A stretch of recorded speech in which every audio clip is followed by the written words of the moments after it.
Sekarang kita akan membahas tentang equipment atau alat. Apa yang perlu teman-teman persiapkan untuk bisa melakukan live streaming ataupun webinar dengan baik. Tujuan dari membahas tentang alat adalah agar teman-teman bisa memiliki perspektif yang lebih luas tentang apa saja sih alat yang perlu disediakan dan apa saja pilihan yang ada, sehingga kemudian teman-teman bisa menyesuaikan dengan kebutuhan. Karena kalau kita bicara soal alat, yang paling penting adalah apakah sesuai dengan kebutuhan teman-teman. Karena kalau kita mau mengikuti perkembangan teknologi, nggak ada habisnya. Karena selalu akan ada alat yang baru atau teknologi baru yang akan keluar setiap kali kita melihat internet. Itu yang kemudian akan membuat teman-teman menjadi bingung. Sehingga apa yang akan saya sampaikan di dalam materi ini adalah memberikan perspektif kepada teman-teman tentang apa saja sih pilihan yang ada, sehingga teman-teman bisa menyesuaikan dengan kebutuhan dari live streaming ataupun webinar yang akan dilakukan. Hal yang pertama, kita akan membahas tentang kamera. Kamera ini, atau secara mudah, secara visual, itu adalah merupakan hal yang cukup penting ketika kita melakukan live streaming atau webinar. Karena itu yang dilihat oleh audiens. Walaupun memang jika kita bicara soal live streaming, karena keterbatasan internet connection, baik itu dari sisi kita yang melakukan live streaming ataupun partisipan yang melihat live streaming, audio mungkin lebih penting dibandingkan video. Tetapi tanpa video, tentu saja audiens tidak akan bisa menikmati webinar atau live streaming dengan baik. Kalau kita bicara soal kamera, sebenarnya paling mudah adalah menggunakan webcam. Webcam ini yang built-in di masing-masing laptop ya. Biasa rata-rata sebagian besar laptop menggunakan webcam. Dan webcam itu sebenarnya bisa digunakan untuk kita melakukan live streaming atau webinar. Tentu saja kalau misalkan hostnya atau pembicaranya adalah kita sendiri. Karena nggak mungkin ya komputer kita puter gitu ya supaya kameranya mengarah ke orang lain. Hal yang paling penting kalau teman-teman menggunakan webcam yang ada di laptop teman-teman adalah posisi. Karena posisi itu menentukan prestasi. Karena posisi dari webcam itu sangat menentukan apakah kita bisa maintain eye contact yang baik dengan partisipan atau tidak. Karena biasanya teman-teman akan meletakkan laptop di meja teman-teman, sehingga webcam itu posisinya tidak lurus ke mata teman-teman, tapi dia serong dari bawah. Dan itu yang membuat tampilannya menjadi kurang baik. Jadi jika teman-teman menggunakan webcam yang ada di laptop, yang paling penting adalah meningkat atau menaikkan ya laptop dari teman-teman, bisa pakai kotak sepatu misalkan, sehingga posisi webcam ada tepat sedikit di bawah mata teman-teman. Dan itu yang akan membuat ketika teman-teman menggunakan webcam melakukan live streaming atau webinar, itu akan lebih engage dengan audiens. Kemudian yang perlu teman-teman ingat ketika teman-teman menggunakan webcam adalah webcam ini memiliki sensor yang sangat kecil sehingga dia membutuhkan pencahayaan yang sangat besar. Kalau seandainya pencahayaannya tidak cukup, itu yang kadang membuat tampilan di webcam menjadi grainy atau seperti berpasir. Itu adalah gejala kalau misalkan pencahayaan kurang di webcam. Sehingga teman-teman perlu perhatikan kalau menggunakan webcam, apalagi webcam yang default atau built-in di laptop, teman-teman perlu memastikan pencahayaannya cukup.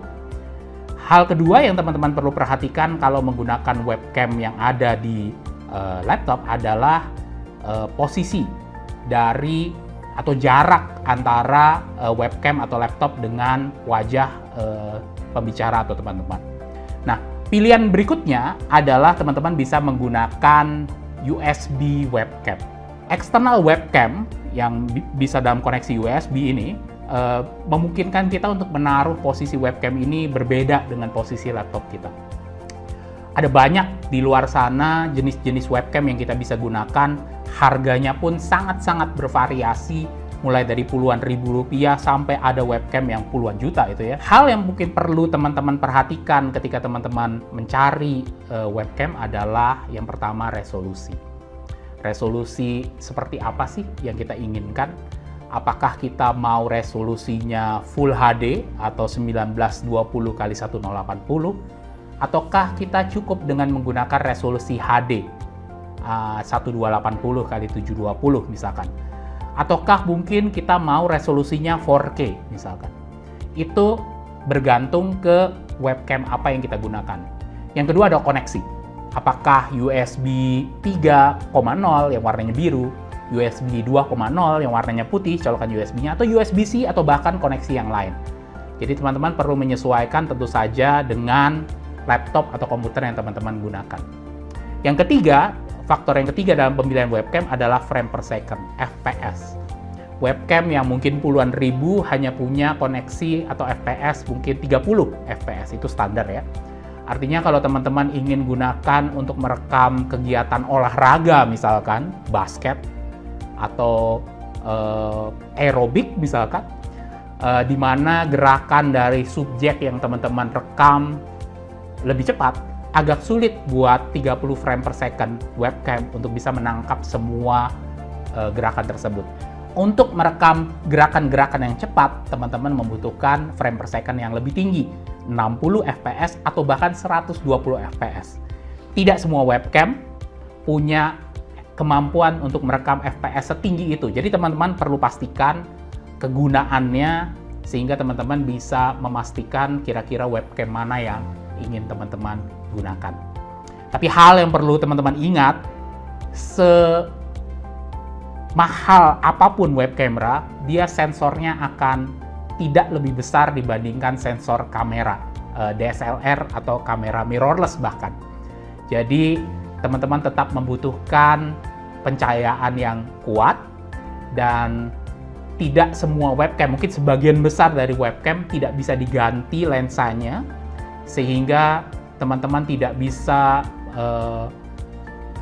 menggunakan webcam ini untuk misalkan saya pengen suatu saat lensanya makro gitu ya, sehingga kalau saya menunjukkan alat atau saya menunjukkan sesuatu bisa lebih detail dalam jarak yang dekat, ataupun saya minta lensanya tele sehingga webcam saya bisa taruh di posisi yang jauh kemudian zoom ke subjek yang jauh letaknya, tidak bisa.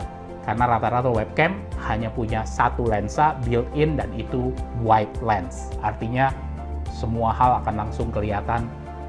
Sebagai contoh, mungkin webcam yang sejuta umat yang banyak sekali digunakan oleh teman-teman di luar sana, Logitech, itu ada Logitech C922 misalkan. C922 ini mungkin harganya sekarang kurang lebih antara 900.000 sampai dengan 1 juta rupiah kalau teman-teman berusaha untuk temukan ini di e-commerce platform di luar sana.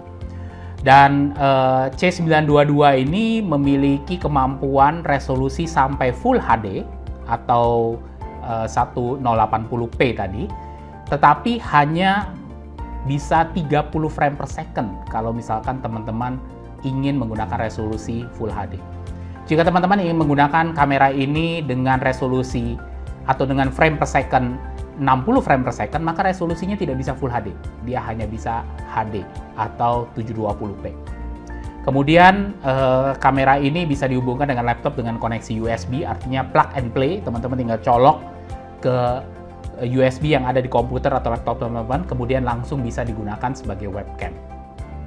Yang ketiga yang teman-teman bisa gunakan sebagai opsi kamera di dalam live streaming atau webinar adalah kamera DSLR ataupun kamera mirrorless.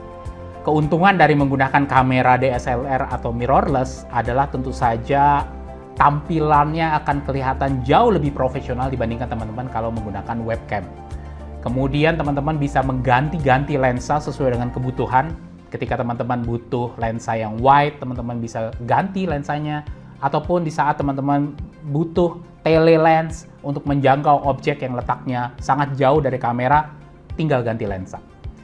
Tetapi mungkin salah satu hambatannya dalam menggunakan kamera DSLR atau mirrorless adalah yang pertama, tidak semua kamera DSLR atau mirrorless bisa digunakan untuk menjadi webcam di dalam live streaming ataupun webinar.